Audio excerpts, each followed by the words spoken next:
اور اگر کرتا پیچھے سے پھٹا ہو تو یہ جھوٹی اور وہ سچا ہے۔ سو جب اس کا کرتا دیکھا تو پیچھے سے پھٹا تھا۔ تب اس نے زلیخا سے کہا کہ یہ تمہارا ہی فریب ہے، اور کچھ شک نہیں کہ تم عورتوں کے فریب بڑے بھاری ہوتے ہیں۔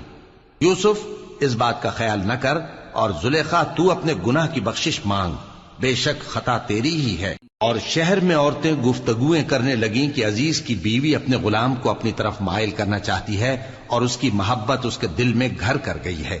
ہم دیکھتی ہیں کہ وہ کھلی گمراہی میں ہے۔ پھر جب زلیخا نے ان عورتوں کی گفتگو جو حقیقت میں دیدار یوسف کے لیے ایک چال تھی سنی، تو ان کے پاس دعوت کا پیغام بھیجا اور ان کے لیے ایک محفل مرتب کی، اور پھل تراشنے کے لیے ہر ایک کو ایک ایک چھری دی، اور یوسف سے کہا کہ ان کے سامنے آؤ۔ جب عورتوں نے ان کو دیکھا تو ان کا روب حسن ان پر ایسا چھا گیا کہ پھل تراشتے تراشتے اپنے ہاتھ کاٹ لیے، اور بے ساختہ بول اٹھی کہ اللہ پاک ہے، یہ آدمی نہیں،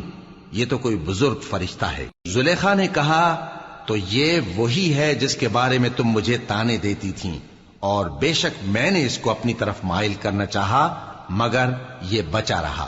اور اگر یہ وہ کام نہ کرے گا جو میں اسے کہتی ہوں تو قید کر دیا جائے گا اور ذلیل ہوگا۔